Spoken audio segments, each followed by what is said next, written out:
খুব এনজয় করছি। ব্রাজিলে কালকে হেরে যাওয়ার কথা ছিল, যখন ফার্স্ট গোল দিল মরক্কো, তখন তো দেখে খুব এক্সাইটেড ছিলাম যে মিনিমাম 5টা দিব, হয়তো 7টার কাছে যাইতে পারবো না, কিন্তু 5টা দিবই দিব।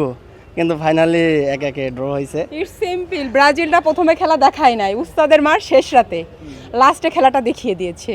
হ্যাঁ একটু লাগছিল, তাও ব্যাপার না, পরে ভাবছি যে ওটা আমাদের হয়ে যাবে, লাস্টে হয়েও গেছে। উস্তাদের মার শেষ রাতে আমাদের খেলোয়াড়রা দেখিয়ে দিয়েছে। ব্রাজিল তো অলওয়েজ এগিয়ে, ব্রাজিল তো লিজেন্ড। তারা তো খালি মুখে চাপাই আছে, তা তো আমরা দেখাই দিছি, আমরা কাপ নিয়ে দেখাই দিছি 2022-এ। আর তারা তো কাপই দেখে নেয়, জনপ্রিয় কাপই দেখে নেয় যে আসলে কাপটা কেমন হয় বিশ্বকাপ। ঠিক আছে, সেটা পাওয়ার পরে আমাদের দাদারা তো দেখেছে, সমস্যা নাই, সেটা দেখাক। এই যে স্টার তো আমি আসলে জার্সিটা পরে আসতে পারি নাই, তাহলে দেখাতাম, এটাই আমাদের গর্ব, বাপ দাদার গর্ব। এদের সাথে মুখে পারা যাবে না, ঠিক আছে?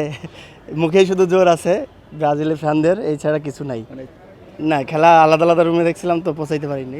ব্রাজিল কাপ নেবে ইনশাল্লাহ, আশা করা যায়। যখন থেকে বুঝতে শিখছি তখন থেকেই আসলে নেইমারকে পছন্দ। ব্রাজিল কাপ না নিলে ব্রাজিলেই থাকবে, সেকেন্ড কোনো অপশন নাই, ব্রাজিলেই থাকবো। না, আমার first choice Argentina, second choice Argentina, third choice Argentina, এর বাইরে আর কোনো দল নাই। বিশ্বকাপ শুরু হয়েছে, এই জন্য খুবই এক্সাইটেড নিজের দল নিয়ে। এটাই দেখতে আসছি, আমিও ফার্স্ট টাইম আসছি, আমার ভাইয়ের সাথে আসছি খেলা দেখার জন্য।